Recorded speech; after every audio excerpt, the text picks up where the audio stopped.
भवानी शंकरौ वंदे श्रद्धा विश्वासरूपिणौ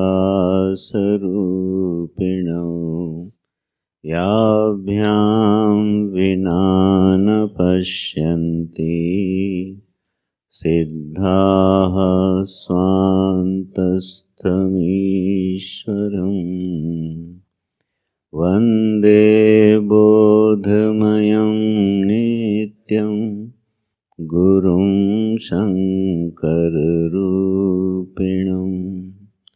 यमाश्रितो हि वक्रोऽपि चन्द्रः सर्वत्र वन्द्यते। ॐ सच्चिदानन्दस्वरूपाय परमात्मने नमः। ॐ श्री सद्गुरुचरणकमलेभ्यो नमः।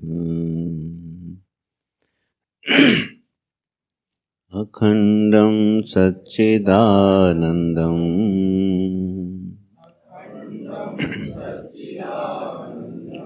अवाङ्मनसगोचरम्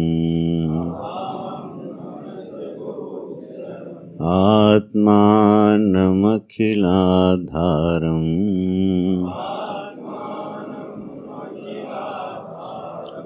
आश्रयेऽभीष्टसिद्धये अर्थतोऽप्यद्वयानन्दान् अतीतद्वैतभानतः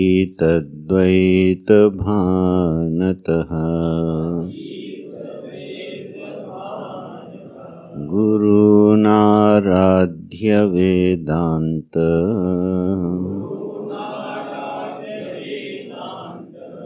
सारं वक्ष्ये यथामतिः।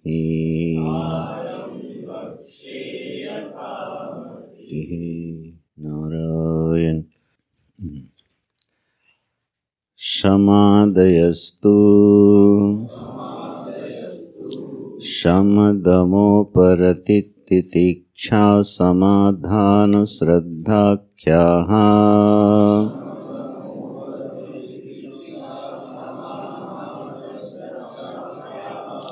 शमस्तावत् श्रवणादिव्यतिरिक्तविषयेभ्यो मनसो निग्रहः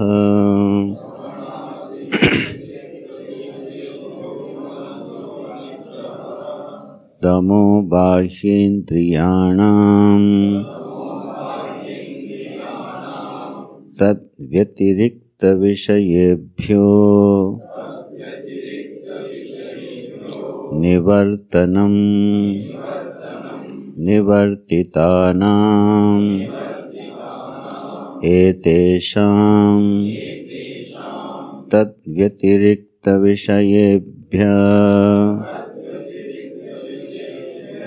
उपरमणम् उपरतिः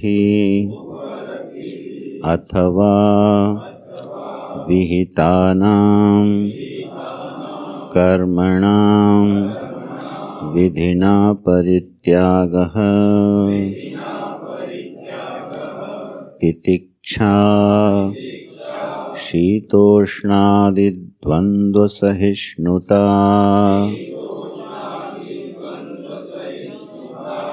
निग्रहीतस्य मनसः श्रवणादौ तद् अनुगुणविषये च समाधिः समाधानम् गुरूपदिष्टवेदान्तवाक्येषु विश्वासः श्रद्धा मुमुक्षुत्वं मोक्षेच्छा एवं भूतः प्रमाताधिकारी शांतो दान्त इत्यादि श्रुतेः। तो हम लोग चिंतन कर रहे हैं अनुबंध चतुष्टय पर। अनुबंध चतुष्टय में अधिकारी, विषय, संबंध और प्रयोजन, इस पर बात हुई। तो अधिकारी का वर्णन चल रहा है अभी। अधिकारी कौन है? तो अधिकारी है साधन चतुष्टय संपन्न प्रमाता, ये अधिकारी हो गया। तो प्रश्न आ गया साधन चतुष्टय क्या हैं? विवेक, वैराग्य, षट्क संपत्ति और मुमुक्षा, ये हैं साधन चतुष्टय। उसमें विवेक और वैराग्य पर चर्चा हुई। अब षट्क संपत्ति पर चर्चा करते हैं।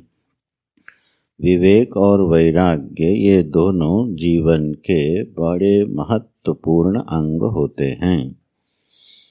विवेक और वैराग्य रूपी दो पंखों का मानो आश्रय लेकर के पंछी अनंत आकाश की यात्रा कर लेता है। जो जीव है उसके आध्यात्मिक उत्कर्ष के लिए, आत्मानुसंधान के लिए अथवा व्यावहारिक जीवन में भी इन दो की आवश्यकता रहती है, विवेक और वैराग्य की।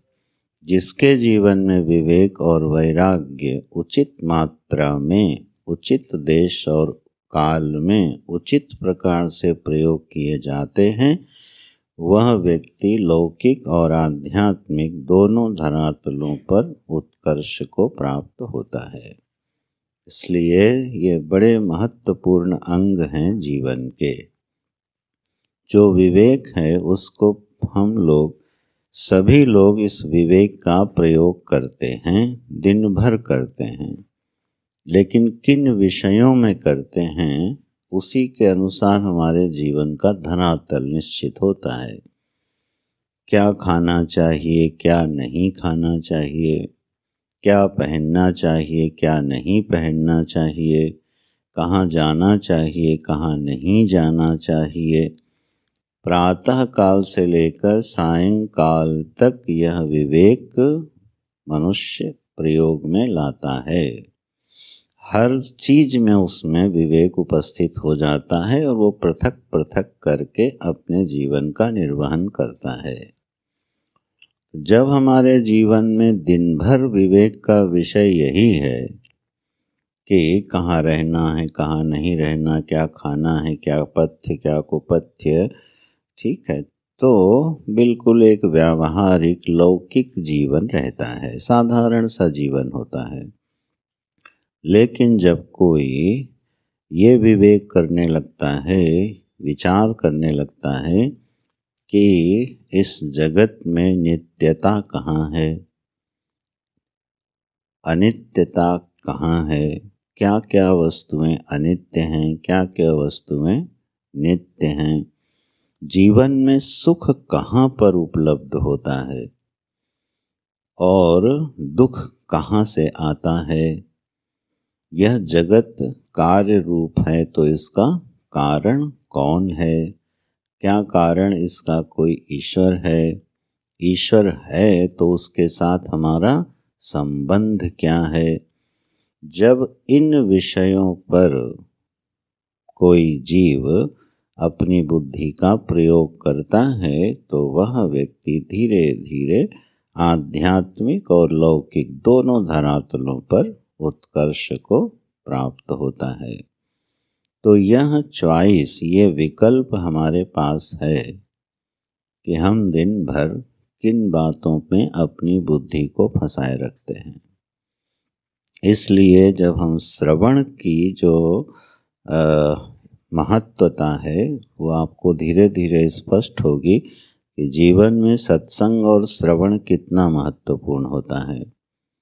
क्योंकि जब हम श्रवण करते हैं तब हमारी बुद्धि को नए नए आयाम मिलते हैं चिंतन करने के लिए। अगर हमको सुनने को ही नहीं मिलेगा तो हमारी बुद्धि फिर उसमें कोई चिंतन नहीं कर पाएगी। तो जब हम शास्त्र श्रवण करते हैं, गुरु के वचन श्रवण करते हैं, आगम निगम का अध्ययन करते हैं, तब हमारी बुद्धि को एक दायरा मिलता है, एक नया आयाम मिलता है सोचने के लिए, चिंतन करने के लिए। इसलिए प्रयास पूर्वक क्या करना चाहिए कि दिन में ऐसे विषय श्रवण करने चाहिए, उसका नोट्स बनाना चाहिए, फिर बैठ कर के शांत हो कर के अपनी बुद्धि को उसमें लगाना चाहिए। ये जीवन बड़े श्रेष्ठ जीवन की ओर फिर हमको ले जाता है। तो विवेक का प्रयोग जीवन में इन विषयों में करना चाहिए। और जो वैराग्य है उस पर हम लोग चर्चा कर ही चुके हैं।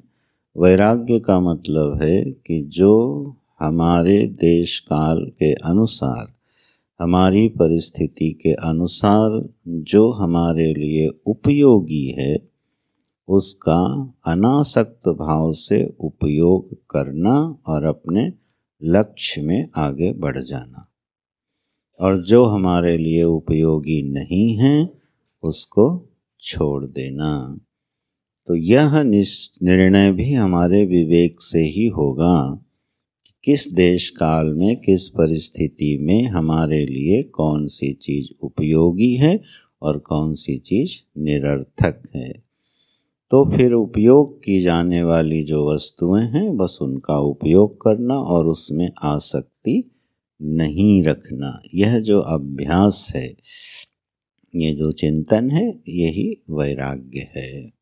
तो दो साधन हो गए, विवेक और वैराग्य। अब तीसरा बता रहे हैं षट्क संपत्ति। ये 6 प्रकार की संपत्तियां हैं मानो, जीवन के कुछ कीमती असेट्स हैं। हम लोग शायद इसको संपत्ति समझें तो इस पे हमारी महत्व बुद्धि बढ़ जाएगी। जैसे भोग्य पदार्थों में, धन में, यश में हमारी महत्व बुद्धि है, वो बड़े कीमती हैं। उसी तरह से हमारे मन की जो स्थिति है, हमारा जो अंतःकरण है, वो हमारे लिए कितना कीमती है, हमारा मन हमारे लिए कितना कीमती है। जितना शरीर हमारे लिए कीमती है उससे ज़्यादा हमारे लिए हमारा मन कीमती है, हमारी बुद्धि कीमती है। उसमें जो महत्व बुद्धि है कि ये हमारे लिए बहुत उपयोगी हैं, आवश्यक हैं, तब इनके संग्रह की इच्छा होती है, इनको प्राप्त करने की इच्छा होती है। इसलिए आचार्य ने शब्द प्रयोग किया संपत्ति। ये बिल्कुल प्राप्त करने योग्य हैं और ये जीवन की असली असेट्स हैं, असली संपत्तियां हैं। तो क्या हैं? तो बताते हैं शमादयस्तु। शम आदि माने शम दम तितिक्षा उपरति श्रद्धा और समाधान। समादयस्तु फिर सबका नाम लेके उल्लेख भी करते हैं, ऐसे छोड़ नहीं देते ग्रंथ में, जिससे ठीक से पढ़ने वाले को समझ में आए। क्या है शम? आदि पद से क्या है? तो शम दम उपरति तितिक्षा समाधान और श्रद्धा। श्रद्धाख्याः इतने नामों से जानी जाने वाली, कही जाने वाली ये संपत्तियां हैं। अब एक एक का लक्षण करते हैं। शमः किम? शम क्या है? तो शमस्तावत् श्रवणादि व्यतिरिक्त विषयेभ्यो मनसो निग्रहः। तो मूल वाक्य है शमः मनसो निग्रहः। मन का जो निग्रह करना है उसका नाम है शम। अब निग्रह माने क्या होता है? एक होता है निरुद्ध, एक होता है निग्रह और एक होता है अनुग्रह। ठीक, तो निग्रह और निरुद्ध में जरा अंतर समझना। जब चित्त के व्यापार को रोक दिया जाए तो उसको बोलते हैं निरुद्ध करना। ठीक है। और जब चित्त के व्यापार को अनुशासित कर दिया जाए तो उसको बोलते हैं निग्रह करना। तो ये अंतर बिल्कुल स्पष्ट रखना। जहाँ निरुद्ध शब्द आएगा उसका अर्थ है उसकी वृत्ति को, उसके व्यापार को रोक देना। आगे आप लोग योग सूत्र पढ़ेंगे, स्वामी जी पढ़ाएंगे, तो उसमें सूत्र आएगा योग चित्त वृत्ति निरोधः। वहाँ आचार्य ने निरोध शब्द का प्रयोग किया है।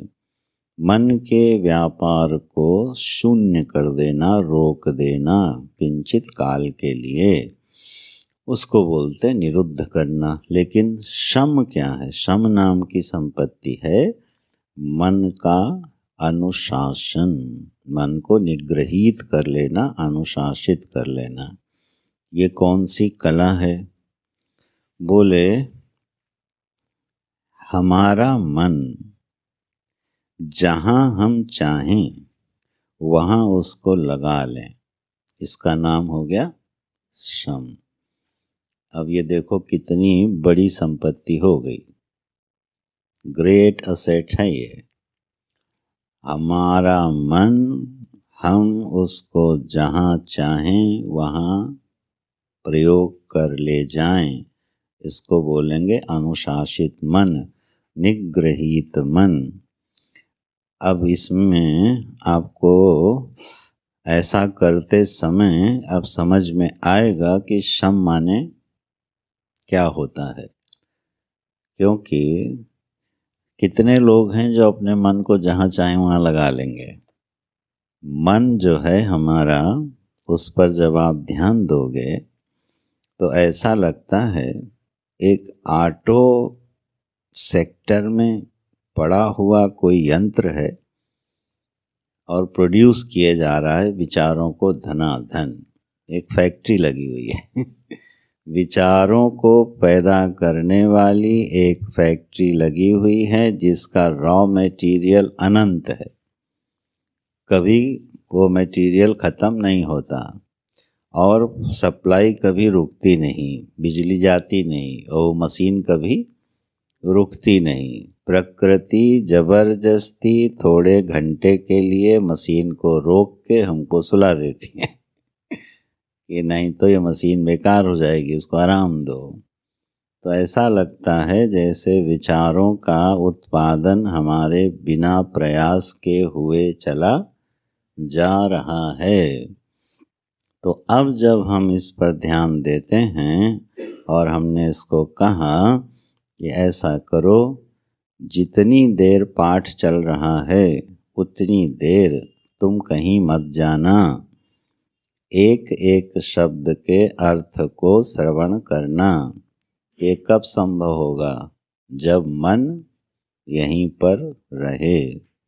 और अगर हमारे पास ये सामर्थ्य नहीं है तो हमारे चाहते हुए भी कई बार क्या होगा, मन इधर उधर के विषय का स्फुरण कराएगा। तो जब हम ध्यान में बैठते हैं, जप में बैठते हैं, चिंतन में बैठते हैं, तब सभी का ये अनुभव होगा कि ये बड़ा उपद्रव काटता है। और जब हम व्यवहार में लगे रहते हैं तब ये हमारा बड़ा साथ देता रहता है जब हम कोई काम कर रहे हों और हमारे रुचि का कार्य हो तब मन को कहना पड़ता है कि भाई तुम यहाँ से ना हटो जरा, या यहाँ लगो। उस स्वभाव से वहाँ हमारा साथ देता रहता है। और जैसे ही जपत ध्यान में बैठते हैं, संस्कृत के इको एणची पढ़ने बैठे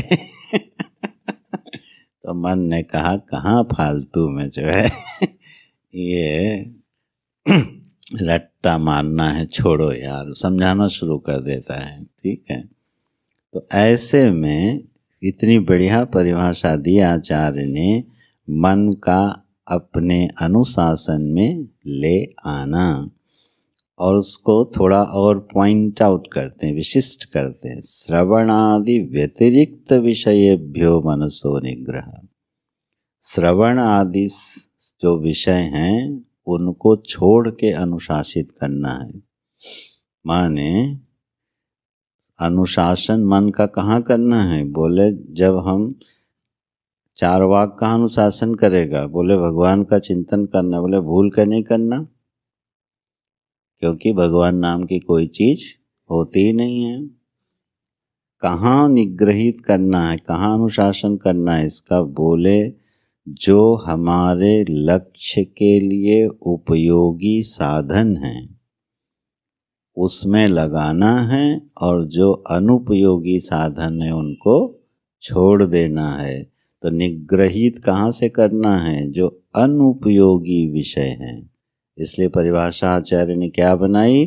श्रवण आदि व्यतिरिक्त विषयेभ्यो, माने श्रवण, मनन, चिंतन, भगवत दर्शन, सेवा, ठीक है, तप, जप, अनुष्ठान, इनमें निग्रहित नहीं करना है। निग्रहित वहाँ करना है जो हमारे लक्ष्य के विपरीत जा रहा हो। जो भी क्रिया और जो भी चिंतन हमारे चुने हुए लक्ष्य के विपरीत हो, उसका अनुशासन कर लेना मन का, उसका नाम है शम। अब इस परिभाषा को अगर आप लौकिक जगत में भी लगाओगे तो व्यावहारिक जगत में भी सफल कौन लोग हुए? जिन्होंने अपने लक्ष्य को चुना और उसी चुने हुए लक्ष्य के अनुसार अपने मन का विनियोग किया, तो वो अपने लक्ष्य में सफल हो गए। और जिन्होंने चुने हुए विषय में उसका विनियोग नहीं कर पाए, वो फिर आधे अधूरे रह गए। तो इस तरह से ये ध्यान देना चाहिए कि हमारे जीवन का लक्ष्य क्या चुना है मैंने, और फिर हमारा मन उस चुने हुए लक्ष्य के अनुसार अपना कार्य करने में हमारा सहयोग कर रहा है कि नहीं।